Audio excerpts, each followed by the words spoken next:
In today's episode, Europe says hello to the Model 3, Tesla says hello to ultra capacitors, and the SpaceX Raptor engine is ready for prime time. Let's get ludicrous.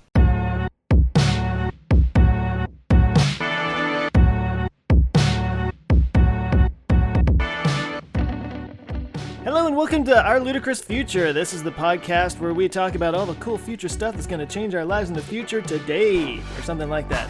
I'm Joe Scott with the Answers with Joe YouTube channel, and with me is Tim Dodd. Hi, it's me, Tim Dodd, the everyday astronaut from the internet, with where I am on it when I'm there. And also we have Ben Solons. What's up, guys? It's Ben Solons from Teslanomics. And Tim, I didn't realize you play bass as well. I'm looking and appreciating... if you play guitar, you play bass. You just have to have fatter fingers. But how do you read the music? I can't read the... It's not on a treble clef. Come on.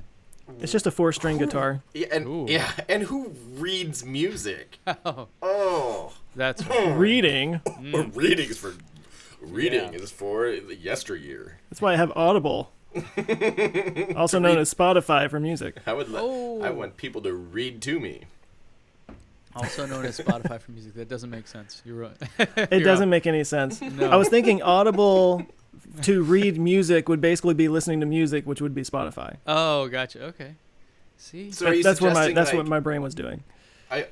Okay. Joe's brain works in mysterious ways, Audible like other levels that I don't comprehend. Audible is to sheet music what Spotify is to... Wait. Audible is to books what Spotify is to sheet music. There we go. Today's episode brought to you by Audible/Spotify. /sheet music. And or Amazon, because they own everything. Yeah, that's probably Right. true. I'm sure they... How are you guys doing? We never ask how we're doing anymore. You know, it has... You never send me flowers. It's freezing here. It's 20 below the normal temperatures. Not. It's 20 below the normal temperature, which is like still... It's 40 degrees. It was 40 degrees this morning. That's actually pretty brisk. Welcome to, I guess, the rest of the world. What is this? And sorry, that's like 4 degrees Celsius, by the way. Yeah, whatever that means. It was 4 degrees this morning. I'm just gonna say that. I'm gonna walk around and tell people that. I was right. 4.4 degrees. I'm getting pretty good at this whole like winging the whole conversions on the fly thing. I'm not gonna lie. It's probably going to be one of my best talents by the end of my life. And meanwhile, 90% of the world is like, yeah, that's just what we use anyways, so yeah. Good for you. Congratulations. You get the Pelosi clap for that one. So yesterday, last night at, let's just say 8, 9 o'clock, whatever, it was like 75, 76 degrees here. And 24 hours later, tonight, it's going to be 28 degrees. Whoa. Wow. Tejas, don't mess around. That's what Texas does. Yeah, we went from minus 30 Fahrenheit to like 45 in 2 days. 40 plus 45 or minus plus 45? 45 in 2 days. It was unbelievable. Like the biggest... I mean, I like think we... shorts, no shirt, just like... 45 felt unreal after minus 30. Yeah. Like that was... absolutely crazy. I just can't even imagine minus 30. That's just beyond me. You know what? It didn't feel... I thought it was going to be, like, scary because actually there was, like, people died in Chicago and stuff from, like, frostbite and everything. Like, people froze to the sidewalk and stuff. Like, it's not funny. It's like, scary. It's like day after tomorrow. You're just, like, walking outside and you, like, stick to the ground. You're like... It's, like, I expected it to be, like, painfully cold where it's, like, this is bad for you. But it wasn't that bad. Like, it... Is it like below a certain temperature, it just all feels the same? Like your skin just registers it the same way? Basically, once it's like below until you zero, just die. I feel like anything below zero just feels cold, period. And you just don't want to do it. I know the opposite side of that in Phoenix, where like 100 degrees in Phoenix actually isn't that terribly bad. But 110 is just scorching, and 110 to 120, I can't. It's just scorching. It's just death. You walk outside and someone's hitting you with a giant hairdryer, just like Yeah. You know, it's terrible. So, enough chit My chat wife though. and I Let's get right traveled to it. to. Come on. Oh, never mind. Sorry, Joe. Let's hear your story. It's so lame now.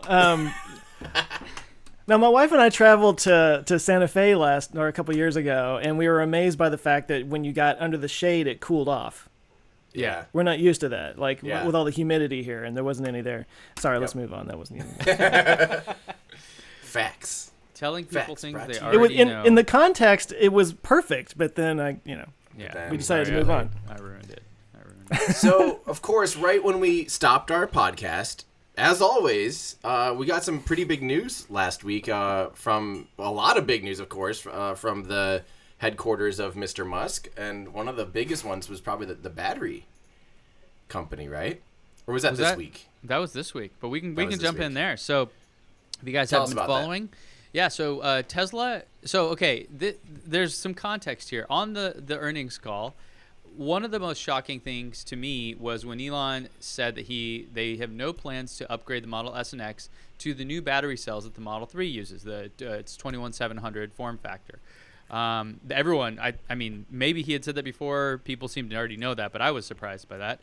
And the question was about, well, what are you going to do for range? Like, you have to do something. These cars at this point, the Model 3 has all this newer technology. People are just going to go by that, and these ones are going to kind of fall out. But the truth is, he said, well, we can't comment on future product development. Mm-hmm. And lo and behold, a couple days later, they buy a company that is known for their ultra capacitor and battery components, actually based in San Diego here, called Maxwell. It was a deal worth around $200 million. It was an all-stock transaction. And Maxwell is claiming that they have this dry Hold on, electrode. before you go any further, can you explain what's an I didn't understand what an all-stock transaction actually means. I have no idea what that means. They are, instead of giving the owners of Maxwell's company, the shareholders in stock, instead of giving them cash and just buying it, they're giving them Tesla stock instead. So it's an all-stock deal. Yeah. As in, they could sell it right away if they want the cash, or if they believe this will make the cars way better, they're gonna ride a wave of. Money? I would have to imagine they would have it. Like there's probably a ton of nuance here, and somebody's probably screaming at their car right now, but I would imagine it depends on what the person owned with the previous company. So like, let's say you owned $100 of stock of Maxwell, then I would imagine you get a premium here because they gave them like a 20 or 30% premium, so you'd get $120 or $130 worth of Tesla stock. And if you just owned it outright, I imagine you could just sell it immediately as well. Mm-hmm. And that in some ways is good, in some ways is bad, because I don't think they have to pay the different capital gains taxes on those things. I'm not sure about that, but there's kind of, when you see a lot of these bigger deals, it's not often a pure cash deal. Typically, like when Amazon buys Zappos, they don't just give them $1 billion check, right? They give them some cash, they give them some stock, those kind of things. So. Okay. It's just a different way to finance it, essentially. And, I mean, they agreed to it. So at this point, it doesn't really matter kind of what the details are, right? It's like they took $200 million worth of Tesla stock and gave that to the people that own Maxwell. And now, I don't know what the rules are, if they can sell it or not. But, So that's kind of how it happened. The company was valued at, I believe, $140 million. They were a public company. They were valued at around $140 million just before the deal. So this was, a pretty good premium on there, which makes me think that while they're known for these ultra capacitors, the ultra capacitors, if you've looked at how they work and kind of why they haven't been adopted in electric cars, it's because while they do have this incredible ability to charge and discharge very rapidly, the energy density, meaning the amount of energy they hold per kilogram, is incredibly low. So if you wanted to power a Tesla as it is today, you would, the car would weigh, 3 to 4 times as much as it does. So it's a bad idea, essentially. It doesn't work. There are all kinds of ways where you possibly could change that chemistry and make it better in the future. But the bigger deal that I think this is pointing to was this dry electrode battery. Now this, according to Maxwell, I'm reading from the statement there, Maxwell claims that this new dry electrode will enable an energy density of over 300 watt-hours per kilogram. And they can see a path to 500 watt-hours per kilogram. And let me share my screen, which I have some other specs and stats on this. So I'm totally curious how that compares to other. Yeah, so Electrek had the article here, and you can kind of see some images of the batteries. I didn't find an actual post from Tesla about this, so this is someone on Reddit, so take it with a grain of salt. But someone said that they calculated this, the 21700 cell, or 2170s they're commonly referred to, at 322 watt-hours per kilogram. So if this dry electrode version, which I believe the dry electrode thing doesn't have, it has like a different chemistry. Also, it's not the lithium ion cell. And so if they can, so 300, okay, you're fine there. But if you can get to 500, what that means is that this would be longer range and lighter weight. And so Maxwell actually claims that it should also simplify the manufacturing process. And according to their statement, result in a 10 to 20% cost reduction versus state-of-the-art wet electrodes. So dry versus wet electrode. And this would extend battery life up to a factor of 2. So, kind of interesting development. This points exactly to what Elon kind of, didn't say in the earnings call when asked about the new Model S and Model X. I would not be shocked if we see this at an unveiling or sometime very, very soon. And the fact that they already bought the company, to me, just has to indicate that they've, done their diligence on it and said, cool, that's it. So, wow. It's kind of a departure from Tesla's typical way of doing everything themselves. But I think as they get bigger, and they have more capital to throw around, I think this will be the way to do that. So, yeah, what do you guys think? Yeah, that was the first thing I thought when I read that about the purchase of Maxwell was, what you had pointed out, that they kind of skirted that question about how they're going to update the Model S, and I was like, oh, yeah, that's interesting. Mm-hmm. Yeah. I just wonder how long it's going to take to actually bring that to market. Yeah. Yeah, that's is that something that could be done this year, 2 years, 3 years? I mean, those things take time, right? Yeah, and then they already have these giant agreements with like Panasonic and everybody. So, right. How are they gonna do all that? So I think my assumption here is that, and maybe I'm completely wrong. I have an assumption, that I have a question to follow up that. So if they buy a company, right? You kind of said they're used to doing everything in house. Isn't this them basically bringing it in house now? I think it's pretty normal for them. SpaceX does this a lot, where they'll see a manufacturer doing something, they'll be like, oh, that's perfect for what we need. Come here. And they just bring them in house and buy them, Isn't that kind of what they're doing? Is they're buying them so that they can be in house now? In my opinion, it was smart for them to kind of sit for a little bit, let all these small research companies and firms and all these people that are investing their own money into trying to make the best shop around. I'm sure people are coming to them at their doorstep every day, check out this battery, check out this battery. Right. And they finally had a company that's just we clearly have a winner here. And then they got acquired. Now it's Tesla's battery, and now Tesla and Panasonic can probably manufacture this battery. And my guess would be that this is a mature enough technology that they already know how to manufacture it. It's not like they're just, it's not a lab battery. That's always the hardest part, is going from the lab numbers to mass scaling and mass production. My guess is that Maxwell obviously has it to the point where hey, we can set these machines up in your shop right now, and you can start producing these babies. Yeah. And to me, so that's my guess. Does that seem I think reasonable? I think there's two things here. One is, if I understand how they're making these, they're still cells. They're still cylindrical cells. It's not like a pouch battery or something that totally is not fitting with their form factor. I agree that basically they're bringing it in-house, which, as I understand, is essentially how the Panasonic deal works at the Gigafactory. Panasonic is kind of like a set of contractors that are working for Tesla. So yes, Panasonic is there, but basically it's Tesla's operation. Mm-hmm. I could be wrong about that, but last I recall digging into it, that was how it worked. So yeah, I think it all makes sense. And I mean, every company does this, right? As you get bigger and bigger, it's easier to do it this way, right? To kind of, there's the concept of acqui-hire, where like Instagram, good example, right? Mm-hmm. It was just a small company that just nailed this one thing, and Facebook was like, cool, here you go. Now you're part of us, and now we can take it from here and kind of make it, scale it to Facebook size.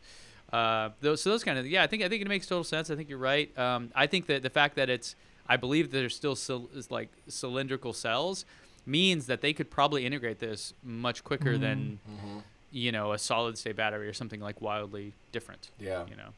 So my other question is, you were showing a chart of the power density, basically, or the weight to energy capacity. Isn't form factor almost not necessarily the weight? Isn't it more important to have a? And by the way, what Reddit user is this? We want to give a quick shout out to I don't user even Balance. You balance? Is that it? Yep. Balance. Thank you, okay. Balance, for doing these. I don't here. even know how to read Reddit. I'm like, oh. Well, this looks like well documented He's got stuff. a little alien head. So they're looking at watt hour per kilogram. Isn't it almost more important to worry about like the watt hour per like volume, like the actual physical size? Because in an electric car, if we can pack in twice as much energy per like because we're really pretty limited on the car's like floor bed. You know what I mean? There's only so much room to put batteries. Yeah. And say it's double as or half as voluminous. Like if it takes up half as much space, you could put double the batteries in there. But say it's twice as heavy, that doesn't make the car twice as heavy. It makes the battery pack twice as heavy. Yeah. You know what I mean? Like I wonder if it gets to about this that like the more fuel you add to a rocket, the heavier it gets, which means the more fuel. There's like an equation there, right? Oh yeah. I wonder if it's one of those things, right? Because clearly the heavier the car, the more energy it takes to generate that inertia to push it forward. So I think like that. I mean, the form factor, like how it fits in the car. I think you have actually more leeway than maybe you're assuming, or Like that that would be skateboard thing. Yeah, like Elon even talked about it before, where they were talking about with the Roadster, if they wanted to just put 2 battery packs there, they essentially could, and you probably wouldn't even notice the difference. That you could just stack them on top of each other. So I think there's maybe more room in there than we think. At which case it comes down to the weight, is kind of the bigger factor. So if you can have, I don't know, let's say 500 kilograms, and that gets you X amount of energy, and then all of a sudden now you can have 500 kilograms, but that gives you 30% more energy, that's obviously a win. So yeah, and with a car, it would scale up in the sense that say you double the weight and you only get 3/4 of the amount of, or not 3/4 more. I never know how to say this. If you double the weight, but 1.75 times or whatever, 75% more battery capacity as opposed to 100% more battery capacity. Is that right? Right. You're becoming less efficient in that equation. Right. The actual energy from the cells is obviously the same, but now the car weighs more. The good thing is a lot of a car's range is based on aerodynamics. Like weight isn't as big of a factor on the highway as aerodynamics is, which is why if your vehicle's loaded down on the highway, you might actually get a little bit better gas mileage because you're riding lower. Weight is a much bigger effect in town when you're having to accelerate constantly. But once you're on the highway, you have your rolling resistance is similar. Aerodynamic, your wind shear is the same. It doesn't have nearly you've already as bad got the momentum going. Yeah, you've got momentum on your side. It doesn't have nearly as big of effect on a flat rolling going 70 mile an hour, Been 60 fact checking you. 115 kilometers an hour. It just doesn't. It doesn't matter as much at all as it does to accelerate. But sustaining range, it's not linear. It's not like you're twice as heavy, you don't get half the range. But still, if it's lighter, then they could put more batteries in it and give you more range if it's lighter. Yeah. Well, I guess space matters, but the thing I was looking up or trying to get, the thing I would want to know about what you're saying, Tim, is that so the Model X is dramatically less efficient than the Model S, which is slightly less efficient than the Model 3. And so the question, so to your point, we would need to see the drag coefficient of those 3 models to see how they compare. But I've always assumed that the biggest difference there was the weight, because the Model X is significantly heavier than both the other vehicles, almost by a factor of 2, Yeah, it's 60%, but it doesn't take a 60% hit in range. It still gets almost 300-mile range, or about 300 miles as opposed to 330. That's 10% difference, and it weighs way more than 10%, and it has a terrible drag. Think about all the surface area, that big, tall windshield. We're talking about a bigger vehicle pushing through the air. It's not 50%. You're right, but I actually do have data on this if you guys want to geek on it real quick. Yeah, geek. So this is maybe a preview of an upcoming video. So as you guys probably know, I am an advisor for Teslab, the company that makes the app that helps you track things about your Tesla, right? Like your Fitbit for it. And so I'm looking at the trip data here. This is a video I'm working on where we now have watt hours per mile for each different model that are in the fleet. And so you can see that the Model 3 is at just about 330. The Model S is at 381, but the Model X is at 450. So it is like, a lot more. And it's not like what we would call big data, but we're not talking about a small number of data points here. We're talking about Model 3. I'm looking at 528,000 trips for that number, that aggregating up. 1.3 million trips for Model S and 538,000 for Model X. So in aggregate, these numbers will be, pretty fair, I would say. So you can see, like if the only real difference, if drag coefficient was the main factor, I'd be curious to see what the difference is between these models and see if that lines up percentage difference-wise with what we see here from the actual results. So believe it or not, the Model X is only 10% heavier than the Model S. Oh, okay. Because the Model S is 4,900 pounds. I'm looking at the maximum curb weight, and the Model X is only 5,500. So no, you should be looking at gross vehicle weight though, because the Model X is over 6,000 pounds. But it's I don't know if that changes your calculation much, but that would probably. Oh, what? How did it go up to 6,800 pounds? What's going on? Why is what's the difference between gross vehicle weight and the other one? Who's sitting in that car? Is gross vehicle considered? The holidays were good to me. I don't know about you guys. Is the gross including passengers potentially or something or what? Yeah, probably. I'm not quite sure what the difference is, but I only know that because the Model X qualifies for the super heavy duty whatever tax deduction thing, and you go by gross vehicle weight, not curb weight. So it's still only 13% heavier though, because the gross vehicle weight of a Model S almost gets to 6,000. It's just 3 pounds shy. They should have put a 3 pound lead weight in there. I know. I'm like, seriously, just throw it, and then we can get a better tax rate. Anyways, I think we got way off topic here, but that was a fun little journey in how all of our brains work. Yeah. I just chimed in with a joke, so yeah, you're exactly right. So, to summarize, Tesla bought a battery company. We think that those are going to happen soon. Wait and see. Obviously, we're all expecting something big out of this. So can we just play with? Let's just say this whole thing works, and you had the numbers in front of you, and I don't remember exactly how much more energy density this is supposed to have. What would that mean in terms of range? Would we have a Model S with 600 miles of range? 500?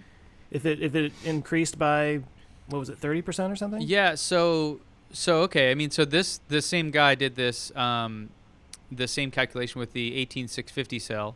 Is that what's the 18650? Is that? That's within the S and X. Now? Yeah, that's what the S and X. Which, by the way, I don't know. I hear people say that this was innovative or something. Before Tesla actually chose this cell, it had already been out for 10 years as an industry standard. It's the best battery. So it's not like they invented this at all. But yeah, so if that's 278 or 280 watt hours per kilogram, these guys are talking about 300 now and potentially up to 500. You could, I don't know if it's like Tim, what you were saying, if they're like a linear, add that percentage to the range.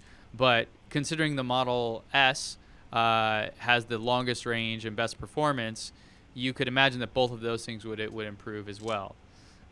So I'm guessing at least 400 miles on the 100D Model S. Mm-hmm. Or now just the long range, because they no longer call it a 100D. Oh, yeah, whatever. Yeah.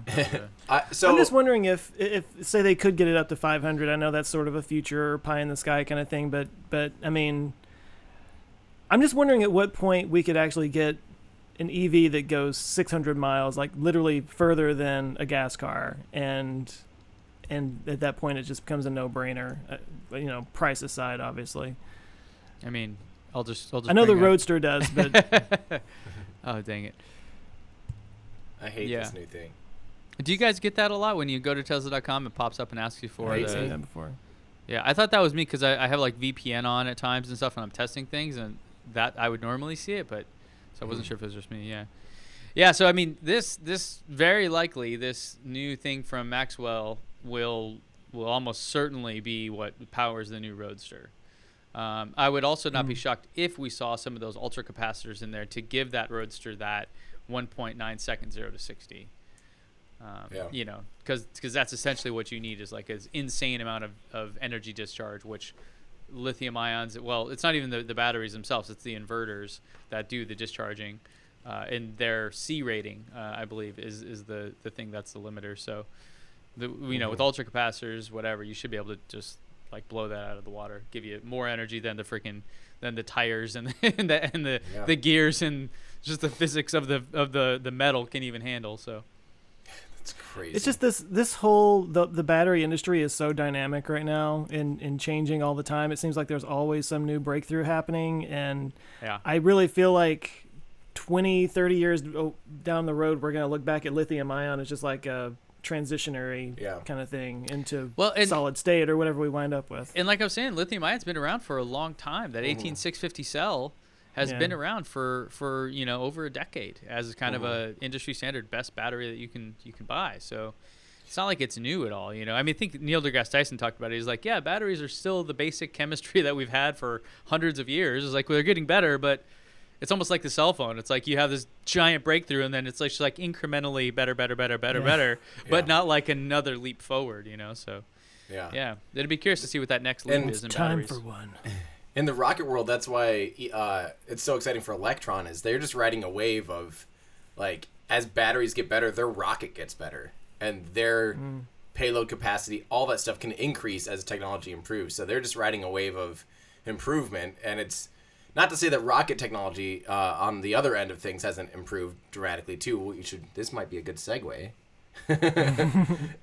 But go for it. But at the same time, like... they are riding a wave of, like, they don't even have to do any of their own research. They can just be like, oh, cool, we can buy this battery now. Whoop! And pop it in, you know, and now our rocket's 10% higher performance or, you know, better whatever. Like, I think that's pretty cool. Whereas developing your own liquid methane, fully closed Raptor engine, a full flow, closed cycle Raptor engine, on the other hand... We got some exciting news from our buddy Elon Musk. Let's see it. Why is it green? Ready.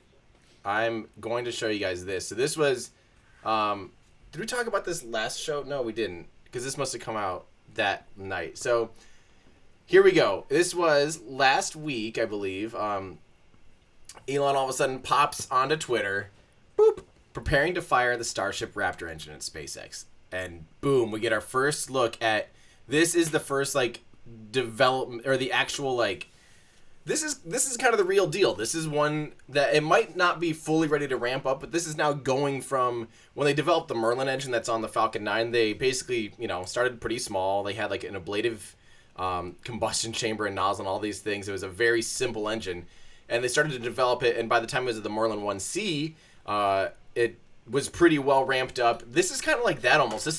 They've done like subscale development tests. They've done smaller versions of this engine, less powerful versions of this engine, and this is now into the full power territory where they're gonna just be tweaking this thing and eking out the power. And so they got it out to Texas last week, about a week, like 1 week ago tonight, basically. So the 31st, January 31st, Elon's showing this really late at night too. Is not really late, but like, I don't know, 6 p.m. This is what the nerds were watching during the Super Bowl. Yes, it was. It was like bated breath, excited for this firing, for real. And everyone else was sleeping because it was the most boring Super Bowl in history. It was a punting contest.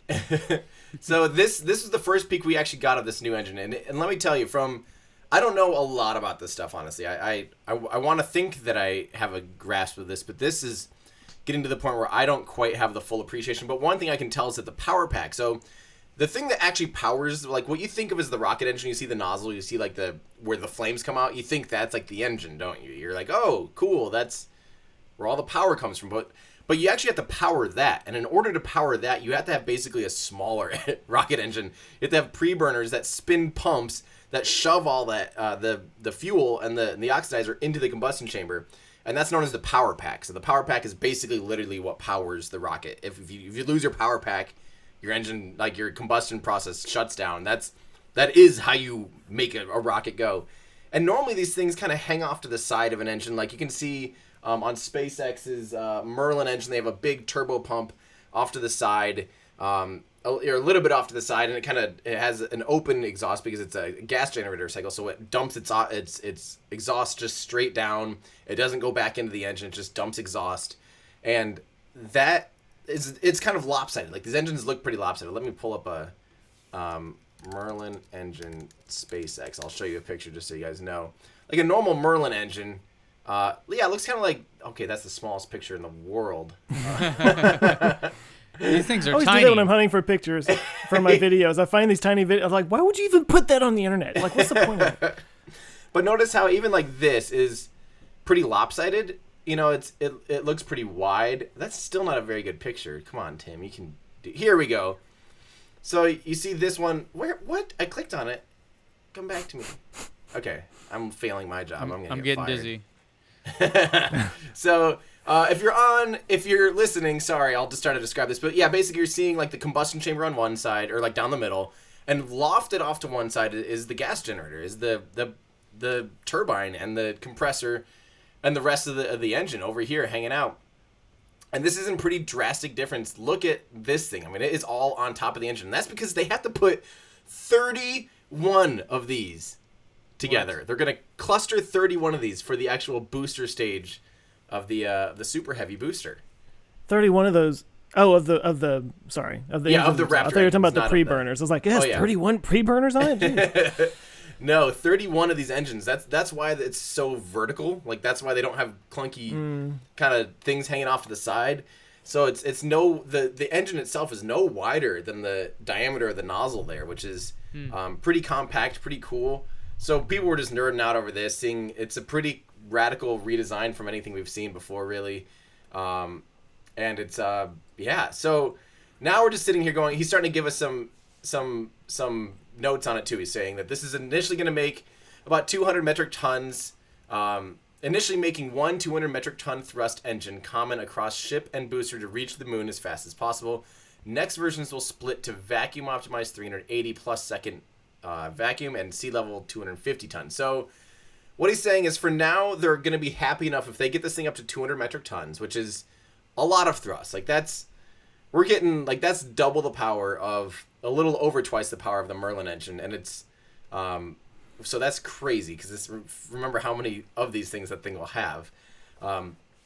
So it's very powerful, but he's saying that'll be good enough. Like, that'll do a lot of the stuff they want to do initially, like get out to the moon, which is crazy that he says get to the moon as fast as possible. Like, I'm assuming they're seeing some contracts in the future that require the moon. Yeah, when he says this, like, he's not talking about actually flying faster in space, or is he talking about like we can launch this thing off Earth sooner? Yes, development time. I believe. Okay.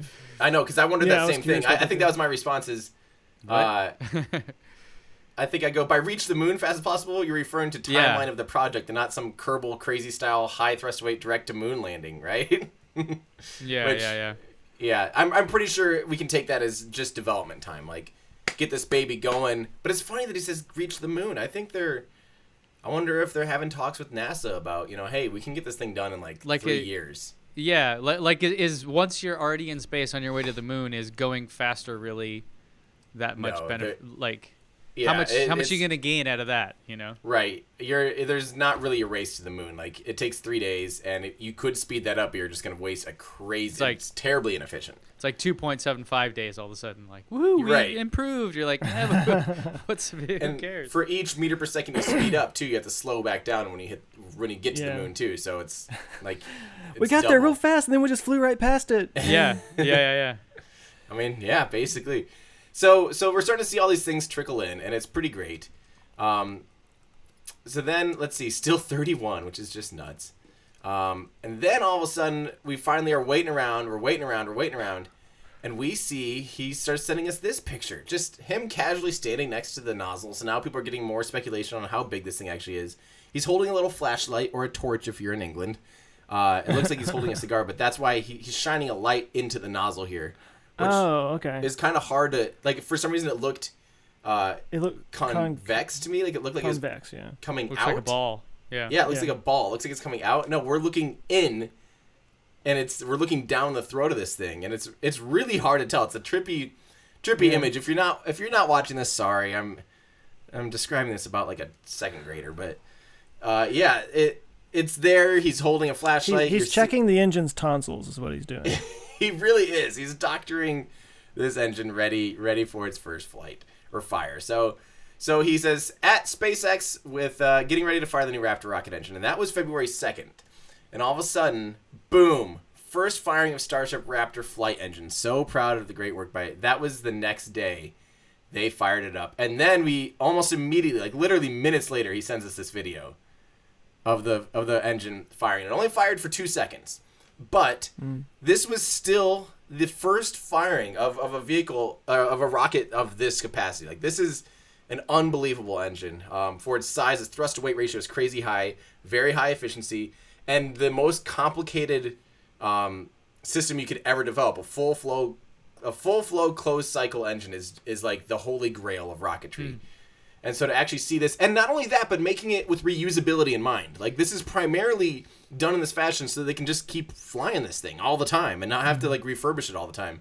And then we get this video. This video is crazy because it's about a half mile away, or 0.8 kilometers away. And notice how long it takes for the camera to start shaking. Oh, okay. Yeah. Wow. And look at how much it shakes. That's one engine and over half a mile away. We need to get him the super slow-mo. We need to upgrade his phone here because I want to see this. I do too. It has like I was showing my wife this as well. So it on the Samsungs, it has a 1080. Is it 1080? I think someone's gonna yell at me. 960 frames a second, I believe. Dang. But it only records for like 0.25 seconds. But it doesn't matter because when you watch it, it's 5 minutes long. And it's like I did it on the Model 3, and you can see individual raindrops just like slowly dragging. That's so cool. Imagine if you could see this rocket engine like just as like every little tiny flame. Oh, they have it. I'm sure they're rolling like phantom high-speed cameras at this stuff to really pay attention to like ambient startups and all these like things that have to happen in this time. So now just picture this. By the way, we found out this was only at somewhere he started talking about this is only 60% thrust.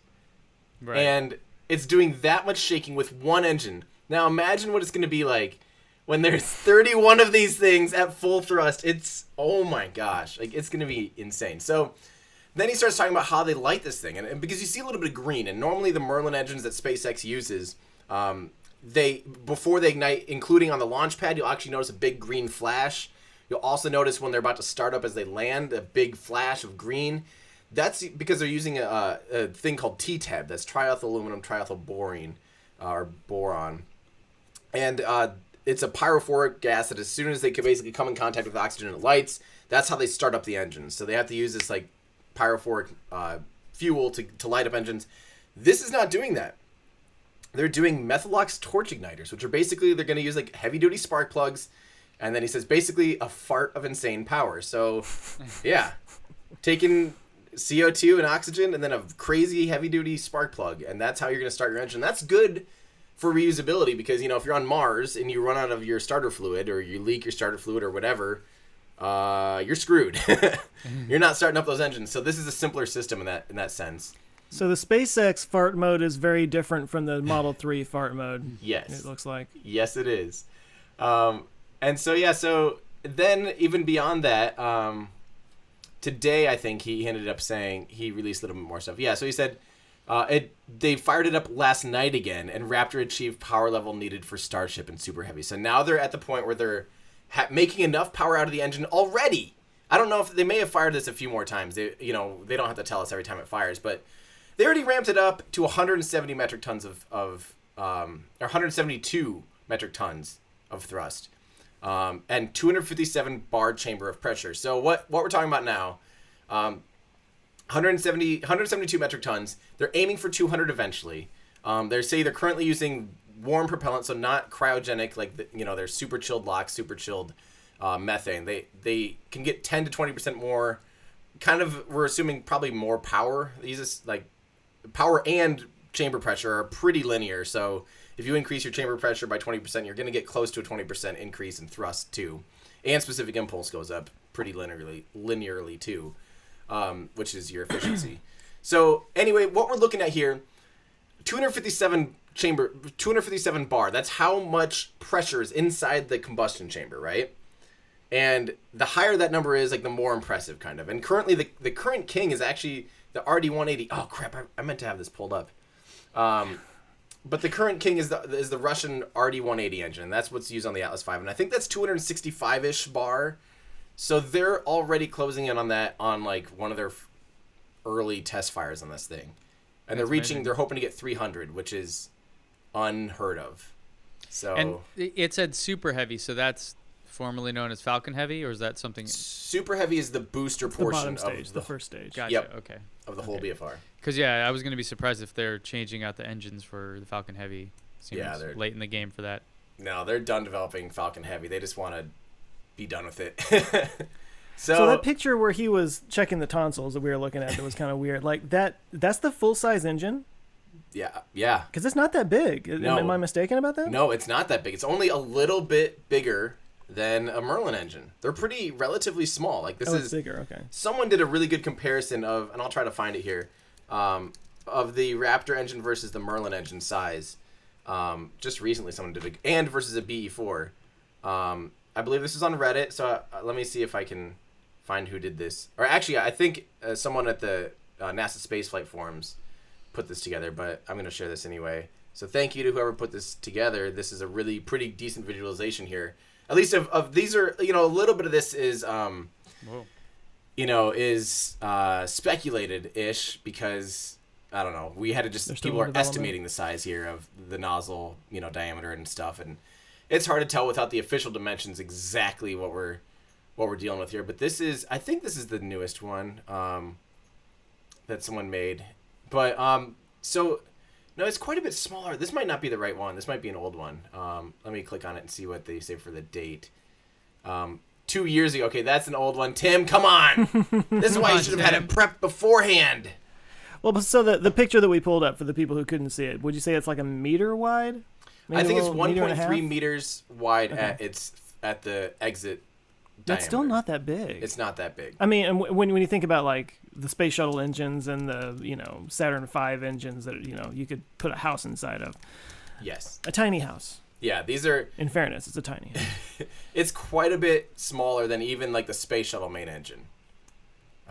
Which is just nuts, and it's gonna be. Yeah, I mean this is a game-changing engine. This is setting a new bar. We're finally catching up to Russian/Soviet technology. I mean, they have been the kings of the rocket engine previously. America wants to think we had the biggest, baddest engine. Sure, we did. We made it bigger and bad, but we didn't make it efficient. We didn't break any grounds other than making it freaking huge and really powerful. Meanwhile, Russia, with their NK-33s and stuff, they've had closed cycle engines running since the 60s. They've knocked this stuff out of the park, and a lot of that is due to crazy metallurgy. There we go, sure. Well said. I still don't know how to say that. It's one of those words I'll just never know. Metallurgy. It's like brewery. And they developed metals that don't melt in crazy high pressures under, oxygen-rich environments, and that's really, really, really hard to do. And it sounds like SpaceX finally kind of unlocked that code themselves, and is developing unbelievable technology in order to make a crazy, crazy, crazy engine. And yeah, it's coming together. This is now good enough. If I think they're to the point now, if they're learning how to run this thing and ramp it up, and all the things are looking good, they're ready to ship 3 of those down to Boca Chica and put them on the Starhopper, and we might actually see that thing hop around soon. That's crazy. It's exciting. And I mean, we're talking months. They just 2 need months. 3 of them. They need 3 of them, and once everything looks good, because at this point they're not necessarily I don't think they're beyond development now. They're to the point where this is the first manufactured engine. They've done their research. They've done the the tweaking on the subscale model. Now they're to the point. This is we have our engine now. We'll probably get more out of it now, but we've proven it works. They're firing it up, making sure it's good, and now they get to play with it. Now that the fun begins, and that's unbelievably exciting. So is that a good segue to the first? I think I may have spoiled something. To the why don't they just Yes. of today. Yes, it does. Boom, ba-dum, Absolutely. ba-dum. Still That's need a a great good segue. sting for that. So, here we have one from Malcolm Marsman / Malcolm Head asks, why don't they just cancel SLS and invest that money into Starship? I know that SLS creates jobs, but it seems pointless to waste billions of taxpayer dollars on something that isn't capable if it ever even flies, or if it even ever flies. What do you guys think? Any opinions on this? Let's hear Ben's first, because Ben has probably almost no opinion on this. What, And then Joe, what is SLS? the space launch system. That's my opinion on it. Ben's like, let's back up. What's NASA? Let's back up. Twitter? Yeah. So, is that all you got? No, seriously, what is SLS? That's NASA's new ship? So NASA's been working All on I a know rocket. is SpaceX. It's like the only thing I pay attention to. And Well, that's mostly just listening to you. So I'll describe this real quick. So basically, starting almost 10 years ago now, actually 2008, I think, a long time ago, there was a Constellation program, which was to basically, we saw the space shuttle program ending. NASA's like, hey, we're going to develop a vehicle, a smaller, cheaper vehicle to send our astronauts to the ISS to replace the space shuttle. But then instead of like just that, let's make a giant rocket to be able to do some deep space exploration. Really exciting. Like, this is going to be more powerful than the Saturn V, the biggest rocket ever. Let's develop a crazy big rocket and get us like out to the moon, be able to send big probes to Jupiter and beyond, all these exciting things, which is a good idea. Like, make 2 dedicated vehicles, right?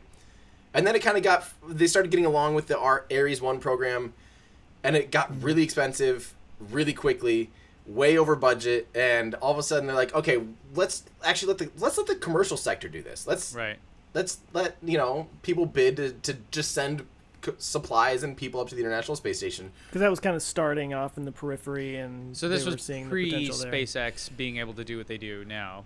And This is pretty much why SpaceX Right. is who they are, because they ended up winning a contract to fulfill a commercial crew So program. NASA was making this themselves, Yes. not So ULA or somebody else. NASA, as basically the prime contractor, was engineering and designing these, and then they'd hire out subcontractors like Boeing, Lockheed Martin, Grumman or etc. something. Yeah. to actually assemble and do the rest of it. But it's a NASA vehicle. Mm-hmm. Then when commercial crew program happened, they canceled the Ares program.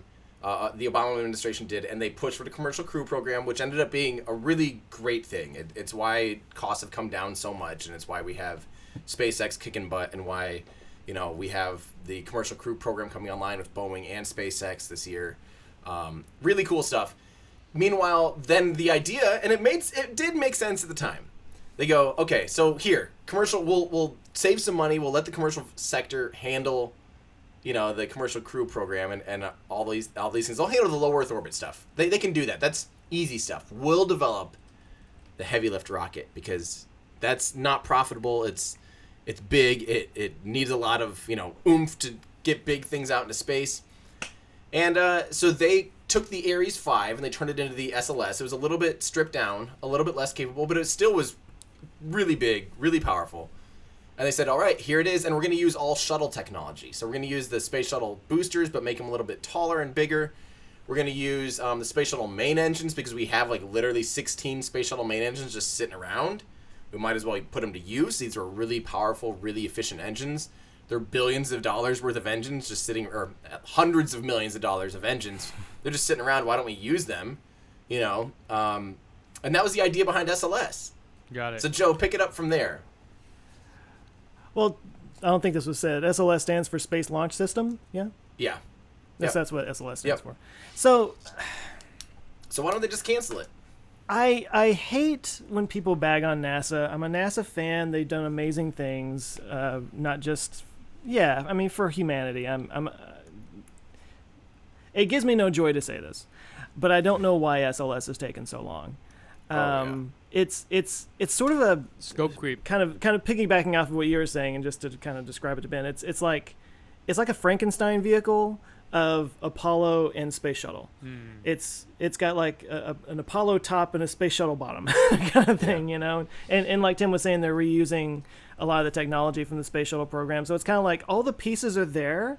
and it kind of feels like all they have to do is assemble them. I know it's way more complicated than that, but at the same time, I'm like, how long have they been working on this? And it just seems like it's not going anywhere. And meanwhile, we're seeing these private companies like making these leaps and bounds, and I mean, I don't know. I think if somehow the Starship and Super Heavy gets up and doing its thing before SLS does, or the New Glenn, you know, it might be like, why are we even bothering with this anymore? Because the capability is already there, unless SLS has heavier lift capabilities than the others that I'm not aware of, and we need that for some reason.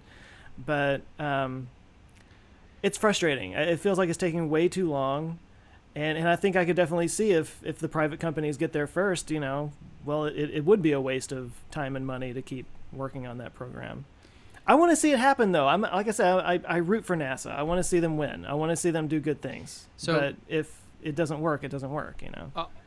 I think, okay, so with that description, understanding where it is now, I think this goes to, and I was just looking up so I got the terminology right, something in economics that we call the sunk cost fallacy. Yeah. Oh, yeah. Right? So it's this idea that we've already spent this money on it, we better do it. Yes. When if you step back and look at it more objectively, kind of the person, Malcolm, there that asked the question, it might not make sense. I don't know if that's the answer here, but I think it's a great question, and probably it's human psychology that's keeping us from answering that question. You know? Mm-hmm. Let me answer it in the way I know how to best answer it. It's 100% a mixture of the sunk cost fallacy, especially with Congress, because don't forget, Congress, unfortunately, for better or worse, most of the time for worse, tells NASA what to do, which is just ridiculous to me. Like, and a lot of it is because there's a lot of jobs and a lot of job interests. It's a jobs program. And that's the reality of it, is there's senators and congressmen, Congress people fighting really hard to keep those jobs in these legacy technologies. And literally from the space shuttle era, there's, you know, tons of layoffs when the space shuttle program ended. And they're like those are all jobs in my district. And literally that's like a good major reason why the SLS still kind of exists. So political reasons, psychological reasons. Right? Yep. And the idea was, you know, at the time it made sense. Like 2008, 2011, when it really like was ramping up and they're developing it and everything, it made sense. Like, yes, NASA, go. This is perfect. Like, there's no profit really in a major super heavy lift vehicle. Like, you develop that, get it going. By 2020, we'll be on the moon. Like, we can have all the stuff because that'll free up some of the resources. You make a big, crazy, heavy rocket. And unfortunately, just red tape has just got in the way of everything. And imagine that. That's NASA. Yeah. Does not do well as the prime contractor. It's not NASA's, not the people. It's not the organization of NASA. It's the way it's stacked. The cards are stacked of it in the political system. It's tied up in politics. Yeah. It does not make for an efficient way to build a launch vehicle. Now that being said, unless you're trying to get to the moon by the end of the decade and beat the Russians at it. Yeah, then you can throw all the money at it in the world, and boom, you can do whatever you want. I mean, efficiencies, you know, aside, money efficiency aside, it's a poor way, especially now when we're pretty tight budgeted at NASA. It's a poor way to use your funds, in my opinion. Like, I would love to see SLS canceled at this point, and have those funds go to awesome probes, awesome missions. Yeah, Tim, correct me if I'm wrong, but there's probably a lot of good engineering and lessons that we could take away if they did cancel it, right? Like, it wouldn't be, everything we did is completely wasted. I imagine that there was some good work that went into that of course. that could be used for future missions or something. And the good thing about anything NASA does is that it's public domain for, you know, like, people can access all of the data. You know, so we're talking about new heat shield material for the Orion capsule. We're talking about, you know, all these different things that they had to figure out and develop during this time. So it's not like totally time wasted. But unfortunately, when you build like a test stand for SLS, or when you build, you know, blah, blah, blah, blah, blah, that's specific to SLS, that is money down the drain, unfortunately. Yeah. And, you know, I'm a sunk cost fallacy, though, through and through, because we're so far into this thing. If it doesn't fly once, like, I just want to, at this point, take it off. I don't care. I just want to see it fly because we're this far into it. We're like 10 years of dragging it through the mud. Like, give it its final hurrah and then be like, all right, good job. Or at least put it to work. Give it 2 missions. Give it a test flight, and then stick a big old fat payload on it and shoot it out to Jupiter. And Well, and that's what I was wondering is if it has, payload capacity that maybe the private ones don't have. If we were really going to get serious about putting, Lot G around the moon or some kind of moon base or something like that, where you have to lift like gigantic pieces of equipment. Maybe it has capabilities that the others don't. I don't know. That's a question that I have. Yeah, for now it does. I mean, right now it would be unrivaled by a pretty large factor. Although you can still argue, like, okay, Lot G, most of the lunar orbital platform gateway or whatever it is. Yeah, I think so. It's in segments, so there's like chunks that get sent up, and Falcon Heavy could do almost all of that work at like 1/10 the cost. Yeah. Per launch, yes, it'll take more launches. It'll take 3 or 4 launches with Falcon Heavy to do something like that, as opposed to 1 or 2 with SLS. But still, we're looking at potentially like 5 times cheaper available now. Like it is a hard sell these days. Now that heavy lifters are online, and as New Glenn comes online, like New Glenn will probably be a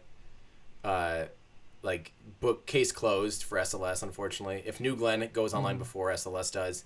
And then, of course, if Starship does, it's like coffin close. Like, it's like there's no way. If Starship goes online before SLS flies or has missions like bought and purchased and signed and sealed, it's gone. It's gone. Yeah, they would kind of be forced to, right? So do you rush to the finish line to try to make it a reality, or do you say, let's just read the writing on the wall, guys, and Well, unfortunately, there isn't much rushing. Like their hands are pretty much tied. Like, they have money put aside for this program per year, like 2 years in advance, basically. Like, there's no... Well, actually, Trump is kind of pushing. The Trump administration does want SLS to fly, and they want it to fly by 2020. And we're actually seeing progress that is starting to make that a possibility. Like, if it flies next year, sweet. I'm excited. Yeah. Like, I mean, I don't think it's the best use of our money, but at the same time, like, it's awesome. It's going to be loud and fast and big and scary and awesome.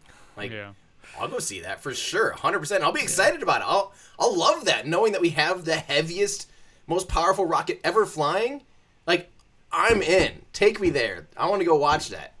But at the same time, like, I wish at this point, I wish 5 years ago we had been like, okay, wait. We have some other options coming up that probably are better use of our funds. Yeah. But now it's kind of too late, and we're this far into it, I guess we'll just see which ones go up first. Yeah. So that's kind of why, Malcolm. Sorry, it's a long race. But it's a great question. It sounds like that wasn't like you don't do that because of this, dummy. No, it's like it's a great, very legit. It is like the space question, basically, and there is no straight answer. If only there was someone that did the economics of SpaceX out there that could look into this. Man. SpaceX-onomics? Yeah, there you go. SpaceX-onomics. That sounds naughty. Sexonomics? But yeah, it's a long story, and I probably missed a lot of things. I kind of, did this off the top of my head, but yeah. Well, we have another, actually. We're going to do a twofer today, I believe. Is that correct? Ooh, that's Mr. correct. Tim? Yep. So we actually have another Why Don't They Just? So are you pulling that one up? I am not, because I don't know where it is, but I have the answer. I don't either. You got to give me a minute. This is Joe's. Joe's the twofer here. I just said I saw it on Twitter. You guys are the ones who are supposed to look it up. I don't even know how to use Reddit. Give me a break. That's true. We can't. I didn't even know what SLS was, so I cannot be. I found it. I had it here. Here we go. Sorry, my bad. Just giving you some warning though, Tim or Ben. There's probably several listeners that have like handprints on their forehead after you asked what SLS was. I know. Well, see, that's why I'm not the space guy. That's why you're on the show. It's diversity, man. Yeah. Because there's also probably people that were asking the same question too that are listening. Yeah, exactly. So it's good to ask the questions. Okay. Okay, so this is a question from listener Nick Ruhol. Why don't they just make an adapter for the short side of my mobile charger that will plug into another Tesla? This will allow for vehicle-to-vehicle charging for roadside assistance and quicker charging for people in a pinch. So basically saying, why can't cars charge each other in a pinch? Man, and, Why don't and it's funny because it just sparked a new idea that I hadn't thought about, so I have to think for a second. I had like a great response, but my response was more. Oh wait! You know the answer. I think Why don't they just goes like this? The idiots answer first, and then the person that might actually have the answer gets to give the reason. Okay, fine. You go first. So I'll start. Why then don't they just Joe. do this? I have no idea. It sounds like a really good idea. Joe, what's your opinion? What is V2V? Vehicle. I think it's so that they don't transfer diseases to each other. Yes. Yes, it is. EVTD. We need a charger condom. Yep. Good one. I honestly don't know. I don't don't they think there's just? actually. I don't think there's actually a good reason why not to do this. I'll say that the only real downside would be just kind of the high level way of this would work is you have this energy stored in these batteries, and in order to get it out, unless they added something or changed something in the car itself. But if you just wanted, like he was saying, an adapter, it has to go through an inverter and then back into a thing, which is the charger, which is also an inverter, and all these safety mechanisms. So the actual method of transferring it would just be inefficient. I don't think that's a big enough reason to not do it, though. Can it go backwards? Like, is there an inverter thing? Yeah, like you might need to add some equipment to it, essentially. But it is not the first time that they have looked at this, which is a better segue to my response, because Tesla or Elon actually tweeted back in July of 2018 that very early on they actually had the ability to use the car as a battery outputting power. And the idea with this comment was not about vehicle to vehicle, but vehicle to grid, which is something that that Nissan had talked about doing. And if you were, let's say, a rental car company and you had electric cars, this would make a whole lot of sense, where essentially excess power in your cars could be used to power your facilities, kind of like home batteries do. And according to some analysis here, they could actually make a ton of money on this. So Nissan kind of had this idea. Tesla had this idea way back when. Here's an actual, I believe, a slide from a presentation where there's so many things from like home energy use to grid distributed power sources, like having a bazillion batteries, small batteries, versus having a mega battery somewhere that if that one thing dies, everybody's hosed, versus a million little batteries is much more of a resilient type system. But then again, people can plug their cars in when they please, so it's not as reliable. But in anyways, so this actual slide here was a presentation from Tesla, from JB Straubel, the CTO, back in 2015. So you can see that this concept of the car being used as a battery source instead of just a consumer has been something they've talked about years ago and have thought about. I mean, 2015 isn't really that long ago, but we haven't seen anything since then. So it clearly could be a possibility. I guess why wouldn't they do it? I don't know. I think it should be something that they could do. And I think it'd be a win if they did, because exactly that reason. Like now I will say it is very hard to run out of battery. As someone that's done it multiple times intentionally, it is not as easy as it sounds. But yeah, I think it's a great question. I think it's actually not a bad idea. The only major reason why not to do it is because this is a business and they need to remain profitable, and what's in it for them is kind of what it comes down to. If maybe like in California, we have actual state rebates for home batteries, where you can get depending on how much energy the battery can output to the grid, it's kind of weird how they calculate it, but essentially how much energy you have for the grid to call upon when needed, you will get an actual check for that that almost completely offsets the cost of these home batteries. So if they had a way to monitor and utilize that for cars, like let's say your local power company could count on it and you had an agreement to do it and they would give you money for it, and then that lowered the price of the vehicle. I mean, there would have to just be a lot of things in play for, I think, this to make economic sense, is what it comes down to. From a technical standpoint, I think it is not actually that hard to accomplish, and as you saw, that they've actually been talking about it for a while. So those are my thoughts. I didn't know on that. if it would put extra strain on the battery to have it constantly be going out the same way it's going in, or if it would require some new equipment, like you mentioned the inverter a second ago. But like, I love the idea of using your car as a backup battery for your house. Like I was thinking about, I'm still looking into getting solar panels and stuff, and I was thinking about getting a power wall to go along with it. And I was like, but I have a big battery pack in the garage in my car. Like, Which wouldn't is it be awesome? literally to just the plug it same thing in that's in a power wall. Right, exactly. And also something that I get a lot from in the comments of my videos, you could call it concern trolling or something like that, is, it's one of these funny things that people pass around, which is, if everybody in the neighborhood was charging their electric car, it would bring down the grid, which of course is BS. It's like arguing if everybody ran their dryer that the grid would go down. It's the same thing. The grid is pretty strong, as it turns out. It's more your refrigerator that does the damage.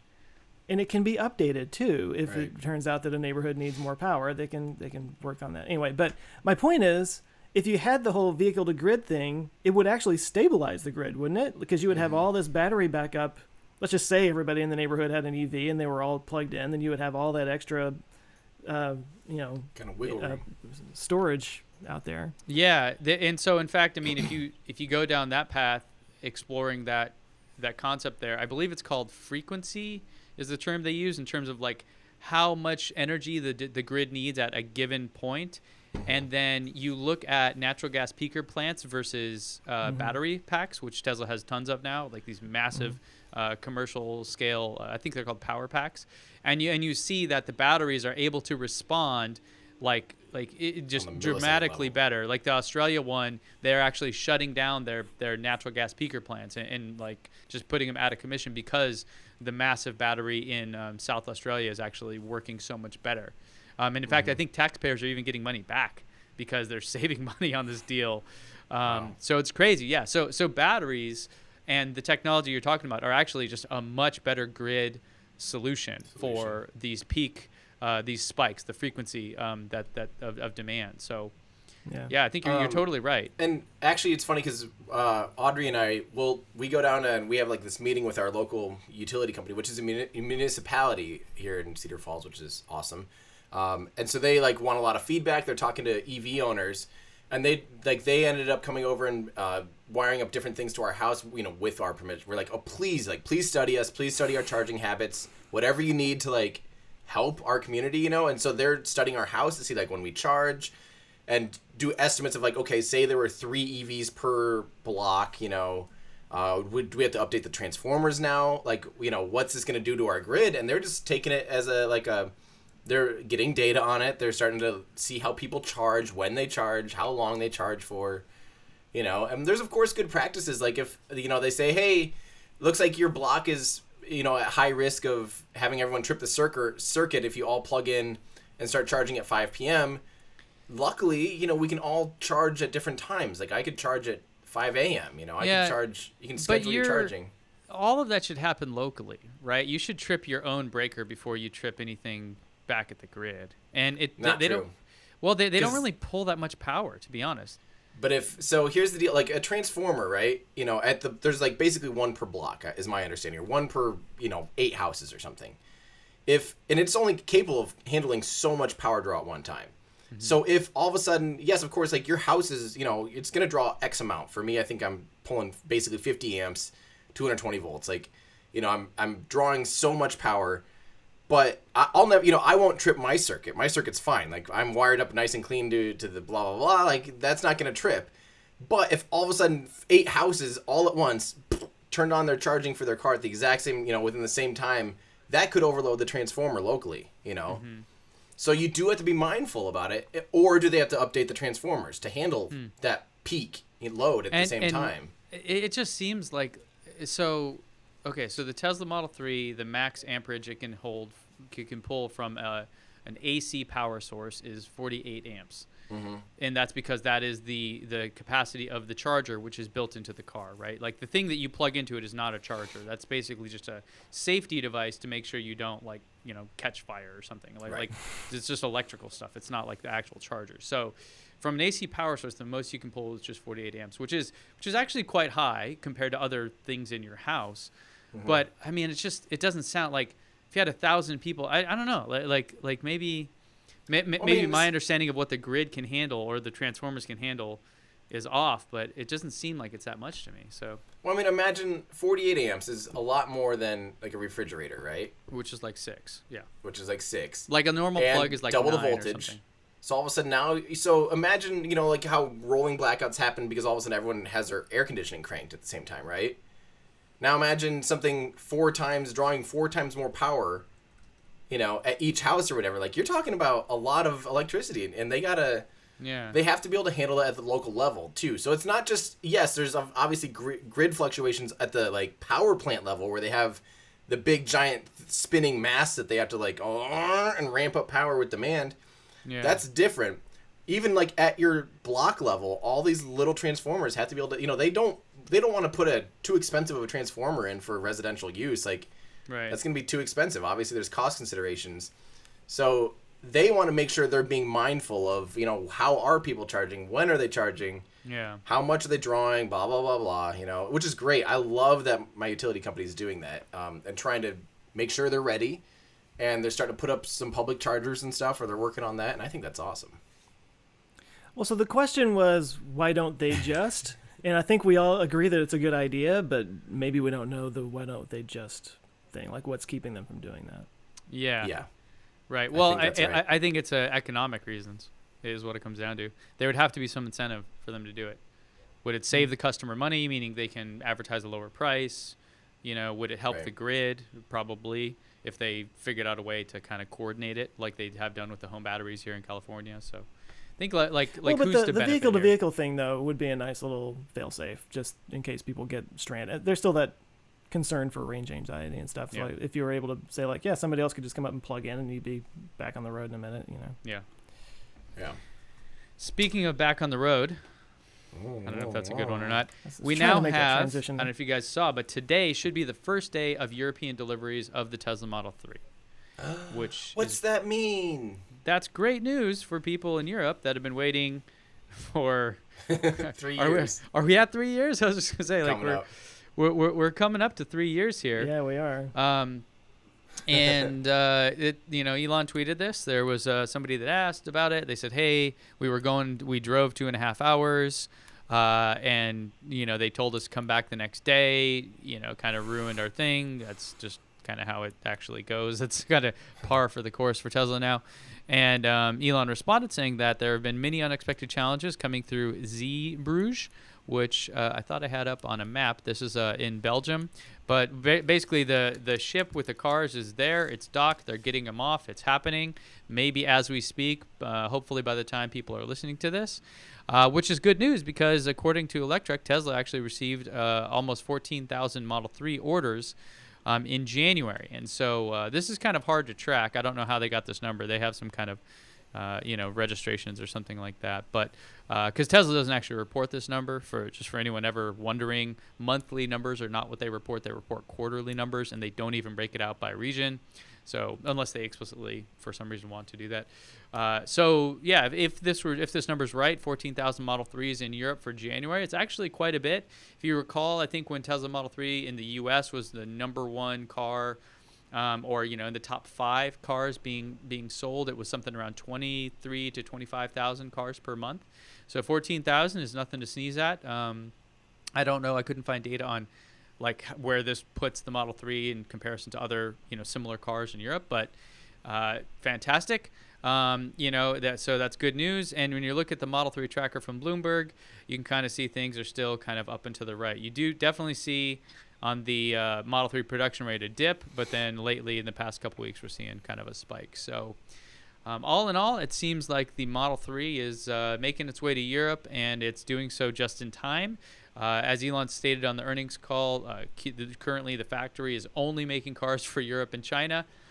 So that's good because it takes those cars a long time to get there, and they need this to happen like in full scale very quickly in order for Q1 to remain a positive, profitable quarter for them. So good news for people in Europe. And so you're saying they're only at Fremont making cars for China and Europe right now? that is what Elon stated on the earnings call. Now, by right now, I don't know if he means for the 30 seconds after he said that or for the next few weeks.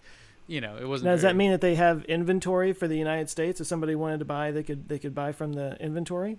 Yeah, that's most likely true. That there are a number of cars. So I know from talking to people at Tesla about this prior to any Model 3 deliveries or even the first handovers, that they were taking I don't want to say the Amazon Books approach, but it's kind of how Amazon does bookstores now, where essentially, I don't know if you guys have seen this, but like we have one here in San Diego. It's an actual bookstore from Amazon, and you go in there, and it's actually really good. And the reason it's good is because they know exactly what people in this area want already.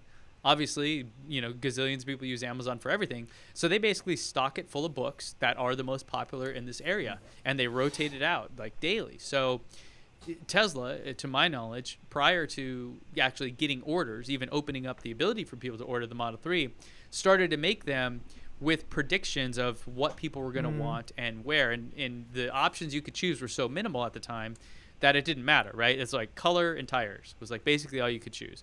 So I wouldn't be surprised if there's inventory out there, basically because they made these in advance with a fairly accurate prediction of what people were going to want. Well, of course, the FUD articles that you read are saying, oh, they've got like 6,800 cars on inventory. The demand is going down. They've reached the peak. Nobody wants them anymore.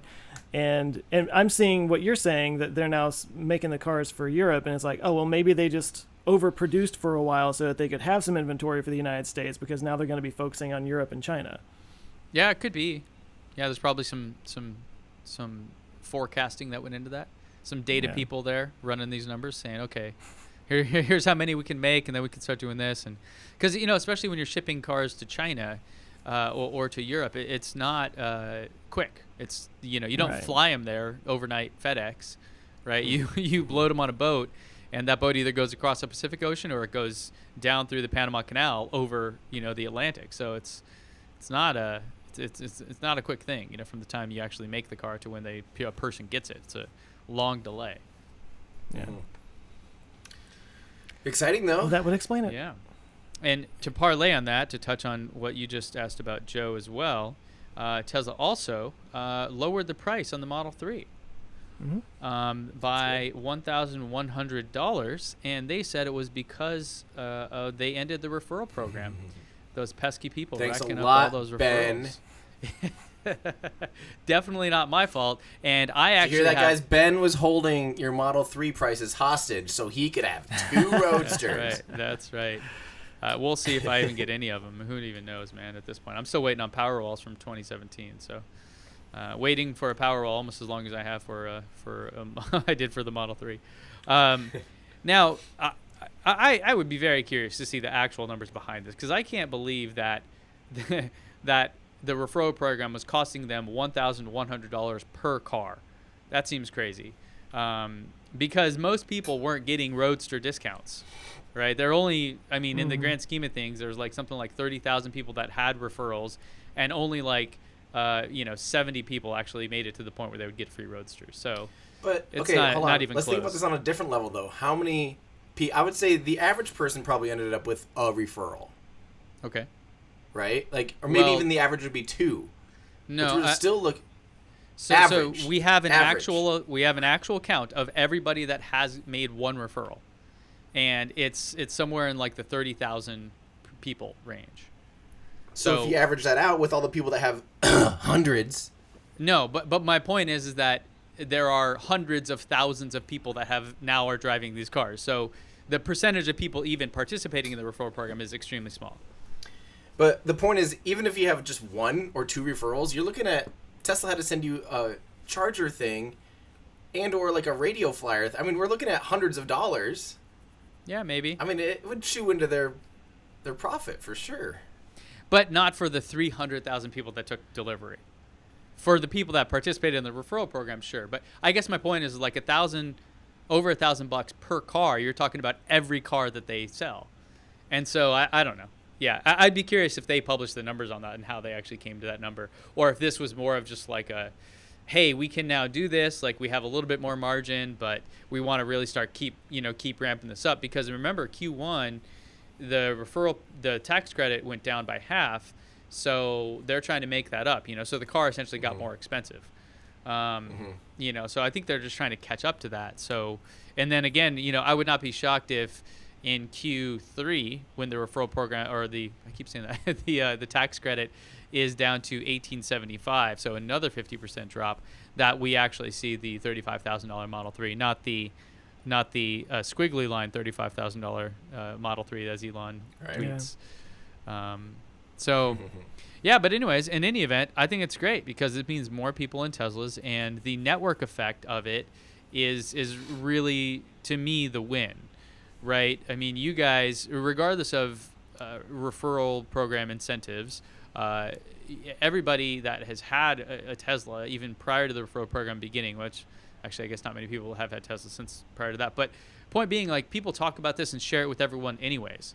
And the Tesla is probably the ultimate, like, strongest confirmation bias item that we all have, right? Like, I'll tell you guys, Android phones are the best, and that I can do 960 frames a second on my Samsung phone, and your iPhone sucks, right? Like, I'll just say that because it's like, yeah, I want to win. I want my thing to be the best. But when you get into Tesla, it's like, this thing really is the best. Holy crap! And you just tell everybody anyways. So by lowering the price, I don't know. I think the referral program was actually a great marketing for Tesla, and they should bring it back. And I'll post a video on that later. But point being, like, more people getting these cars means a bigger network effect of more people seeing them, getting them to drive in them, et cetera, et cetera. Yeah. And so, definitely. Oh, well, that's good news that they're inching closer to the ultimate price. I kind of wish they hadn't done the squiggly line 35, because that's just fuel, I feel like, for other people to be like, oh, that's not really 35. Is this what he was saying? And the whole thing was a lie and all that. Yeah. They still have to do a base price 35, right? Yeah. So he was saying after incentives and blah blah blah, which there's many assumptions there, to get to that number. Yeah. So it's getting cheaper is the theme. So yeah, not a bad thing for us. Yeah, not a bad thing for us. Well, did we have anything else? I have a late edition, if you guys want to throw it on there. Oh. You guys want a late edition? I don't know. And it's not Tesla. So you guys will know. SpaceX. It's not SpaceX. Do you have one, Tim? Well, Elon just tweeted that with black hearts, SpaceX engineering. Uh-oh. There you go. So we have that. Now we know that Elon loves SpaceX engineering. News. Oh. That goes against everything I thought was true. How could you say that? So someone sent this to me recently. I thought it was fascinating. I'm curious if you guys would dig into it later, and if someone has comments, let us know what your thoughts on it. So Stanford, those smarties over there, came up with this thing called deep solar. And what they did is they actually developed a deep learning framework. If you guys, I won't go too deep on that, pun intended, but it's like a machine learning, multiple machine learning architectures talking to each other to learn things and whatever. We're inching closer towards actual AI, this kind of technology, but they created this thing called deep solar to actually count how many solar panels exist in the United States. You think that you could just like Google for that number, but apparently not. And this number is going to be used to inform things like policy around, for example, the federal, in here in the United States, the 30% tax credit you get for solar installations in the U.S. is, I think, not ending, but starting to phase out after 2019. So if you guys are looking to get solar, now is kind of the time. And so they did this, I think, to just kind of to figure it out. So you can see kind of how they did it if you're watching here, but they go deep into kind of the I hate saying deep when it's called deep solar. They go further into how they actually constructed this, but it's just a really interesting application of machine learning and how literally things, which the underlying stuff here is called computer vision, can help us learn a whole lot about the reality versus, let's say, what is being reported publicly from agencies and things like that. So they have some really great examples here. We'll put a link to the descriptions. Deep Solar by Stanford. Fascinating stuff. I haven't really got a conclusion out of it yet, other than I believe that there's way more solar than we initially had thought. That's cool. That's cool. I'm excited to see what whenever you have data, freeze your heart, or whatever your slogan is, Ben. You can download it in Excel, so it's a pretty easy to work with. So, but yeah, check this out, When you guys. freeze your mind, the data follows, right? Is that the line? Free your mind and the data follows. Yeah, come up with an opinion and then find data to support it, and you're good. That's how the world works. Free the data, and your brain is your heart. Free your mind. Now we got Live a your copyright dreams. strike. There you go. Me and Thanks In a Vogue. lot. Because you do sound exactly like In Vogue. when you sing. It's scary. That It's content scary. ID is screaming right now. You have no idea how much that means to me. Joe, what are you working on this week? Monday's video, I actually got a little bit ahead on it thanks to my writer Ryan. It's a pure science kind of thing. I'm talking about the Oort cloud. The what? The area outside of our solar system where all of our comets come from. Ooh. Nice. That we have not actually seen. It's still sort of theoretical, but we have mathematical models that seem to prove its existence. But, It's cool. Yeah. That'll be a good video. I Yeah. hope so. What about you, Ben? Posting something here. I did the math on the value that the Tesla referral program brought to them. And So first you did a video on how much harm it did and how clearly it's a bad idea. They lost all of this money. I made 2 roadsters, and now you're like, wait. I could probably get another roadster. This is a really good idea you guys had. No, it may come off that way. The first video was that it wasn't sustainable and they should not have added the Model 3. That was basically the point of that video, and I still hold by that. Now the video is I looked at essentially, so I actually wrote a script. I'm calling it the Kraken, and it went and scraped YouTube for every time a referral code was mentioned by anybody across YouTube. And because YouTube has great APIs and it's YouTube, so the scale, like me querying it, it actually ran for 15 hours trying to find them all. And then it didn't actually even find all of them because a lot of people are smarties and they don't put the referral code actually on there. They use a different link. So I went to find people that I know that actually like had links in there, and then I added up their views. So, anyways, they got a lot of free marketing here, like an ungodly amount. And then I looked at how much it actually cost them in free roadsters, essentially. And from there, it was a great deal for them. They should do it again. They should get rid of the free roadster thing or change that. Get rid of the Model 3. But I think that it's a great value. So all the data and that reasoning is coming out. Have you shot it yet? Yeah. Okay, I was going to say, like, my input to that immediately, like, the response would be, like, for sure maybe less tangible goods and more, like, the soft goods, things like come to these events, like that type of stuff people still get excited about. Yep.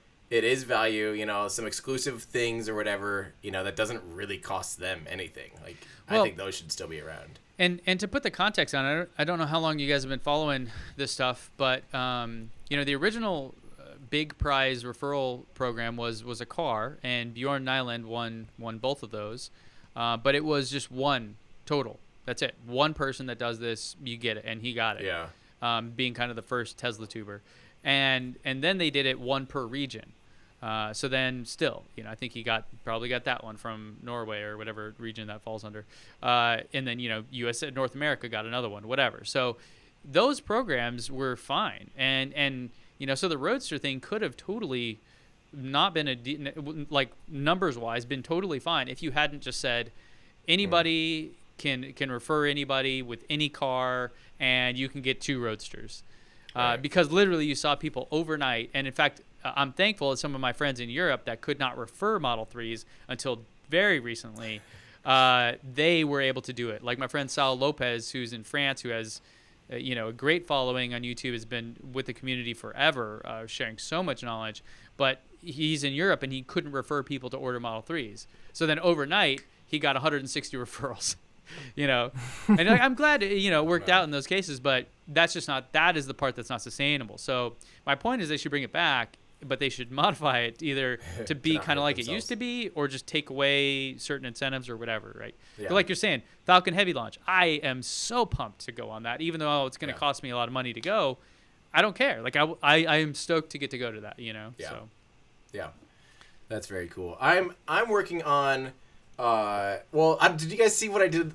My whole week got screwed up because I wanted forever to try to. I was working on a song forever ago, trying to line up music to Falcon Heavy.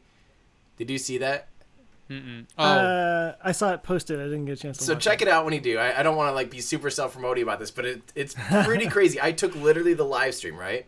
Boop, dropped it into Logic, which is like where I write music, and I timed all of the music to all the events. So like engine ignition, liftoff, shot changes between like the camera change to like max Q to fairing deployment to booster deployment. All the things are timed. Like I wrote a score. Like I've never really done that before. Cool. And it ended up like it was a huge challenge because you have to find the exact right BPMs. You have to find the exact right timing. Like it was really, really, really hard. And I did it in like 4 days. And it was like, you know, when you just get in that work mode where you're like sweating profusely, basically like, and like you just stay up super late working on things. It was definitely that for the weekend. Yeah. But I got it out for Falcon Heavy, and I'm like really excited about it. Actually, it turned out it's a really cool experience. Like, I think your son would. It's a cool way to watch Falcon Heavy again if you've already seen it. You think the goosebumps are. Did kind you of, share it? Already? Yeah, it's up on YouTube. Share it with your son. Like, sit and watch it. It's 16 minutes long because it's only basically the launch portion, and then like 7 minutes of Starman in space with like that song that Rocket Lab uses. The So I'm releasing it as anniversary an watch EP. party or no? No, the 27 Merlins, because it's actually 27 a 3-song EP now. I'm going Ooh. to turn it into a 3-song EP. So I just Like released that yesterday. I'm like pretty happy with it. So definitely give that a listen. Cool, but man. like get a good sound system and stuff because it's very like cinematic. But meanwhile, I'm going to start the first installment of Biggest Face Palms in History. Really, like I'm halfway done scripting. Because I'm just going to do it like per thing. I'm not going to try and do like I used to do like compilations, and I think I'm just gonna try like just one, which is why the Gemini capsule, aborting from a Gemini capsule would have basically no matter what killed you. And I'm gonna talk about why. And it's not just because they had ejection seats. Yes, ejection seats on a spacecraft. Did they have Takata airbags? I hear. With BBs in your face. Yeah. No, so I'm working on that, and I'm really excited. And then I think I'm gonna wait until they do a few more tweaks with Raptor, and then I'll probably be doing a Raptor video soon because a lot of people were asking about that. But I'm waiting to see more hard data on it. You know, I'm so confused right now because I'm reading Jurassic Park and it's all Raptor. So I'm like, I have some You're dissonance. reading going on. Jurassic Park. Yes. Yes. Dude, Have you ever guys heard? Have you ever heard of movies? It's like there's movies which are like the books for Spotify or whatever. Movies are like the YouTube version of scripts, and Yes. Audible is like the version of a book. We've gone full circle now. Yes, we have. We have. Oh well, I think that's gonna do it. Yeah, let's call it, man. Get on with our day. We'll see you in Our our ludicrous future.